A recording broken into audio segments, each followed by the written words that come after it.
7.2c cross sections. All right, but before we do this, I want to talk about what we did before. And before we rotated around axes, right? But what was our equation when we rotated about an axis? It was always what? What was out front? Pi, and then our what? Radius. Our radius squared. Well, what does this pi r squared come from? Circle. Area of a circle. So what we did is we found an area of a circle, and then we took an integral of it. All right? And before that, we did like lines. And a line is one dimension, right? Then if I took an integral of a line, what did I get? I got area, which is what? 2 dimensions. Now what we're doing is we're really taking an integral of an area. And an integral of an area is what? Volume. Now I have 3 dimensions. All right? And so if we're perpendicular to the x-axis, I'm going to be in terms of x. If I'm perpendicular to the y-axis, I'm going to be in terms of y. All right? Now, I have seen this occasionally. Not often, but occasionally. Sometimes, if I'm perpendicular to the y-axis, they're going to say parallel to what? To the x-axis. Now, I find that kind of dirty. However, I have seen them try to do that to you. So, if it's parallel to the x-axis, I actually need to be in terms of what?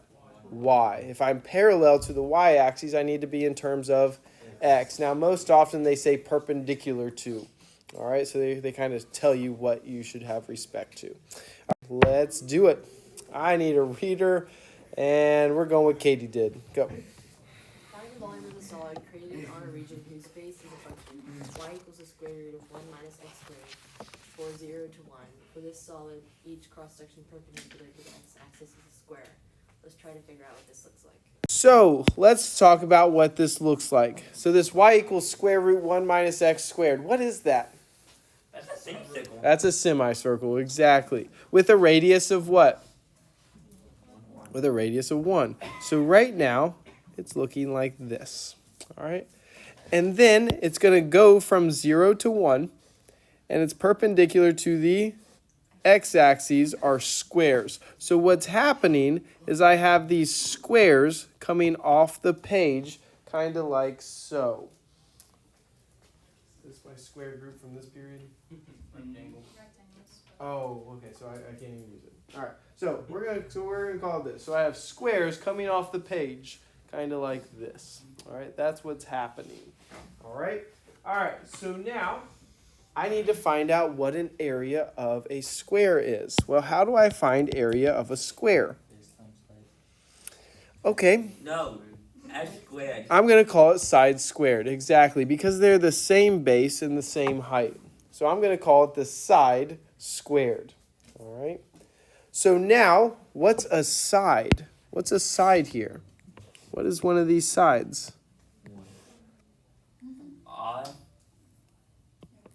My function. What's my function? Square root 1 minus x squared. All right. So now I have the integral from, what are my bounds? 0 to 1 of, what's my side? Square root 1 minus x squared. And what am I doing to it?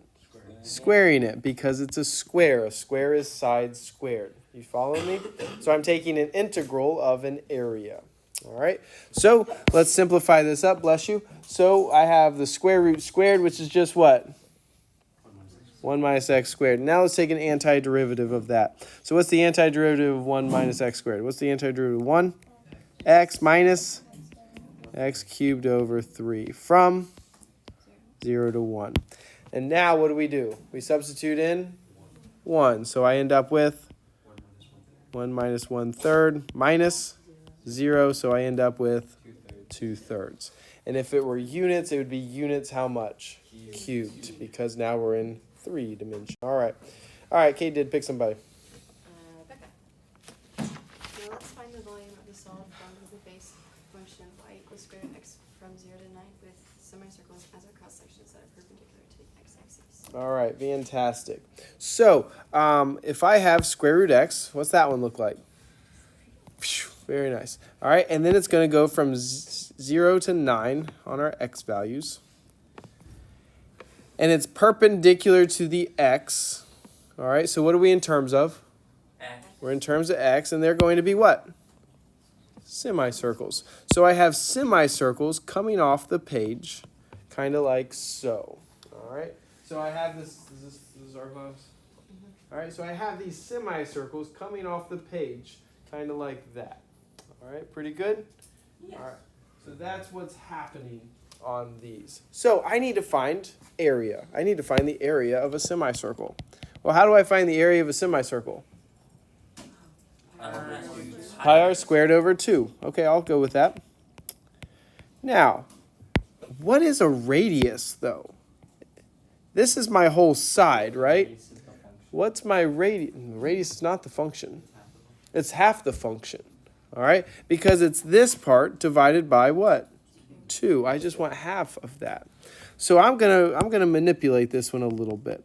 So I'm gonna say it's pi over 2, and then I have, what's my function in this case?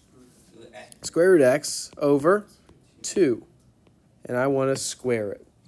So when I square this, That really goes next x over 4.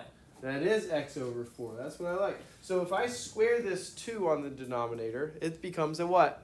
A 4. And that 4 is going to play with that 2 and become what out front? 8. A pi over 8. So I really have pi over 8 side squared. Now, what is my side again? It's just square root x. So I can manipulate this one to pi over 8, and then I'd have x, right? So I really wanted to get to this part right here. I wanted you to show that it's pi over 8. All right. So, so just like before, we had this had a side squared. Now I have a what out front? A pi over 8 side squared. All right. So now my integral, I'd have a pi over 8 chilling. And then it goes from what to what? 0 to 9. I'm going to actually say it's my side of square root x quantity squared. All right. So now, what is the square root of x squared? It's just x, right? So what's my antiderivative of x? X squared over 2. And then it's going to go from 0 to 9. So now let's substitute in 9. And we end up with pi over 8 times 81 halves minus 0. And so I end up with 81 pi over 16. 81 pi over 16. And those would be units cubed. All right, pretty cool? All right, let's keep moving. Becca reading, or Becca's pick somebody. Josiah. All right. Recording. One more circular base, a radius of 2 with right isosceles triangle whose leg is on the base of and each cross section is perpendicular to the x-axis. All right, fantastic. So we have a circular base with radius of 2. So I have a circle with radius of 2. And now I have right isosceles triangle with the leg on the base. So I have these triangles coming off the page, kind of like so. All right, so I think this was your class. So it's going to look exactly like this. All right, so something like this. This was a beautiful one. All right. So now let's get an equation on this thing. All right, so I need area is equal to, what's the area of this triangle? Base. It's 1/2 base times height, right? But my base and my height are going to be the same because it's an isosceles. So what would it be? 1/2 times side squared. But we need to get to a side now. All right? So let's figure out what a side is. But before we do that, we need to talk about what the equations are. It just says a circular base with radius of 2. Well, how do I form a circle? X squared plus y squared is equal to 2 squared, r squared, right? In this case, our r is 2. So, what do we need to solve for? Because it's perpendicular to the x-axis. Y. We need to solve for y. So what does y equal? I know. Close. Plus or minus. It's plus or minus, exactly. All right, because I have a y squared, when I square root it, I need a plus or minus, and that is extremely needed here because this portion is my positive square root, right? And then this portion down here would be my what? Negative square root. But I need to find a side, and this side is this whole thing. And so we've said this a lot. It's always what? Top minus bottom. So what is my top here? Square root of 4 minus x squared minus the bottom of what? Negative square root 4 minus x squared. So what's my side? 2 square root of 4 minus x squared. All right, so that is my side. Now, I'm going to have an integral. What goes out front? If my area is 1/2 side squared, what goes out front? A 1/2. And then my side of 2 square root 4 minus x squared, and I'm going to square it. Now, what are my limits on this one? What's my lower limit? Negative 2. Okay, because why? It's the radius is what? 2. So it's going from negative 2, and it's going to go to what? 2. All right. All right, now what do we have to do? We have to square it. So what is 2 squared? 4. So 2 squared times 1/2 would be what? 2 squared is 4. 4 times 1/2 is 2. So now I have 2. And then what happens to the square root? Goes away. So now I have 4 minus x squared dx. Now I want to stop there. Guess where students make a mistake right here? Guess what they want to do with this 1/2 and 2? They want to cancel that out. However, what's happening? Squaring. Okay? Don't make that mistake. Are you hearing me? All right. All right. So now let's antiderive. So I have this 2 chilling out front. What's the antiderivative of 4? 4x minus x cubed over 3 from negative 2 to 2. So now I have a 2 chilling still. And then we substitute in 2, so we end up with 8 minus 8/3. And then minus, I substitute in negative 2, and I get negative 8. And then what? Plus 8/3. What would I highly suggest you do right here? All right. Let's distribute the negative. So now I end up having what? 8 plus 8 is 16. So I have 2 times 16 minus how much thirds? 16/3. All right. So what do we need a common denominator of? 3. So 16 I want to think of as what? 48/3. 48 minus 16 is 32. 32 times 2 is, so I have 64/3 units cubed. All right, pretty good. Again, if you can't do that in your head, are you okay to go off to the side? That's but you do it 21 and a third. Like 20, I have 21 whole units. You're right. I pick somebody. Find the volume of the solid created on a region whose base is the function y equals x squared for 0 to 3. The cross sections are equilateral triangles perpendicular to the x-axis. All right, fantastic. So x squared, draw it. Good. All right. And then it's going from 0 to 3. All right, so we're going from 0 to 3. And what's coming off the page? And it's perpendicular to the x, and what's coming off the page? Equilateral triangles. All right. So I need to find the area of an equilateral triangle. So how do you find the area of a triangle? 1/2 base times height, right? So I'm going to go back to geometry with you real quick. No. All right. So all the angles of an equilateral triangle are what? 60. So that's 60. I'm going to make that 90. And so this angle right here would be 30. So the whole base of an equilateral triangle is what? My side. I'm going to call it my side. Yes? But I need to find the height of it. So I want to know this side. So that would be side over 2. And if we know our 30, 60, 90 triangle, Opposite of 30 would be called x, right? Remember this? And then opposite of 60 is what? X square root 3. And then opposite of 90 would be what? 2x. So I need this height, though. So the opposite of 60 degrees would be what? S over 2 square root 3. All right, so that's my height. So my area is equal to 1/2 my base of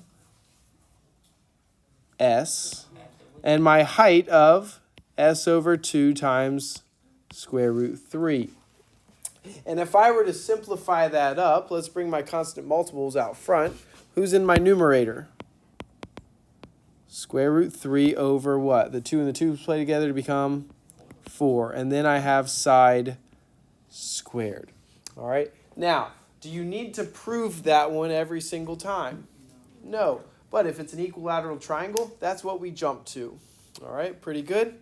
So just like a square is just side squared. All right? Semicircle, pi over 8, right? Side squared. All right? And this one, square root 3 over 4, side squared. So now, let's do it. So what is my side, though? X squared. So now, what goes out front? Square root 3 over 4. My integral is going to go from what to what? 0 to 3 in this case. And my side is x squared. And what do I want to do with it? Square it. All right? So what is x squared squared? X to the 4th. X to the 4th. So then what we do for our antiderivative of that? X to the 5th over 5. I'd have a square root 3 over 4 chilling out front. I'm going from 0 to 3. So now I need to substitute in 3. So what is 3 to the power of 5? All right. Yes, it's 243. Now, let's say we didn't remember that. Do we know 3 squared? 9. If I take another 3 squared and I multiply those together, I get 81. And then 81 times 3 is 243. All right. And again, if you need to go off to the side, is that okay? Yeah. All right. And then we have over 5 minus 0. So when I simplify this, it'd be 243 square root of 3 over how much? 20. And that is my exact volume of that shape. All right, pretty cool. All right, let's do one more. And this seems to also be about that only 1 minute. All right, who read that last one? Go on or pick somebody. Quickly. All right. On the volume of the solid shown in figure 7.25, the base of the solid is the region bounded by the lines f of x equals 1 minus x over 2, g of x equals negative 1 plus x over 2, and x equals 0. The cross-sections perpendicular to the x-axis are equilateral triangles. All right, fantastic. So I know you're not going to get like a CAD drawing like was shown. So let's draw it out. Let's see what it looks like. So in this first equation, I have 1 minus x over 2. So what does that look like? Where does it start? 1, and what's it do? It goes down. All right, it's got a negative slope, so it goes down. There we are. All right, and then the second one, where does it start? Negative 1, and what's it do? It goes up. So there we go. All right, so something pretty like that. See how easy that was? And then it's bounded by x equals 0, so that's the name for the y-axis. So from there to there, we need to figure out how to do our equilateral triangles. All right. How do we find an area of an equilateral triangle? Square root 3 over 4 sides squared. All right. However, what do I need to find? I need to find a side. Well, how do I find a side? It's always what? Top minus bottom. Well, what's my top? 1 minus x over 2. Minus, what's my bottom? Negative 1 plus x over 2. What would I highly suggest you do right here? All right, so then when we combine like terms, what do I get? 2 minus x. 2 minus x. So my side is equal to 2 minus x. So I could kind of start writing this in. So now I have the square root of 3 over 4 out front. And then my side would be 2 minus x, quantity what? Squared. However, does it give me my limits? No, it kind of gives me my lower limit though. What's my lower limit? It's 0, all right? It's starting at x equals 0. However, I need to figure out where it ends. So how do I find that? I need to set them equal to each other. So I need to solve for an intersection. So now I have 1 minus x over 2 is equal to negative 1 plus x over 2. I personally would move 1 over here, add x over 2 over there. So x is equal to 2. So there's my upper limit. Guess what 4-letter F word we have to use? Foil. We got to FOIL it. So now we have square root 3 over 4. When I FOIL this, what would it be? 4 minus 4x plus x squared. All right. So now when we take our antiderivative, what's the antiderivative of 4? 4x minus 2x squared plus x cubed over 3. And I'm going from 0 to 2. So now when I substitute in 2, I still have a square root 3 over 4 going out front. When I substitute in 2, 4 times 2 is 8 minus 8 plus 8 over 3. And then minus, when I substitute in 0, I get 0. All right. All right, so what happens to my 8s? They cancel, so that's nice. So what am I left with? Okay, we can call it 8 square root 3 over 12, which can kind of simplify to 2 square root 3 over 3. All right. Your homework is the cross-section worksheet. You're going to be doing numbers 1 through 4 and 7 and 8. 1 through 4, 7, and 8. I want to quickly review areas of these shapes, though. So if we're trying to find the volume using cross-sections of squares, how do I find the area of a square? Side squared, right? All right. And then if I have a right isosceles triangle with the leg on the base, what would I have? What? 1/2 side squared. Now we're going to skip that one first. And then if I have an equilateral triangle, what would we have? Square root 3 over 4 side squared. And if I have a semicircle, what would I jump to? Pi r squared over 2. I don't want that. Pi over what? 8. And then what? Side squared. Yes, it is pi r squared over 2. However, I don't really want to do that. All right, pi. Yeah, all right. So then I want to do this right isosceles triangle with a hypotenuse on the base. So let's go back to geometry again. If my base is my side, this whole thing is my side again, right? And an area of a triangle is 1/2 base times height. Yes? All right. So if I cut this in half, that will find my height. Yes? And if I cut it in half, this angle is still what? 45 degrees, and this angle would be 90. Well, if I cut my base in half, this would be side over 2, right? So what's the other side? What is my height now? Side over 2. Remember? So this would be like a x and then an x and then an x square root 2, remember? All right. So then I'd have 1/2 my base of s and then my height of what? S over 2. So what does that become? 1/4 s squared. All right. So those 5 I kind of just want you to use. Now, did they just come out of nowhere? No. Okay, so I don't want you to think of that, but we can just jump there now. All right, pretty good?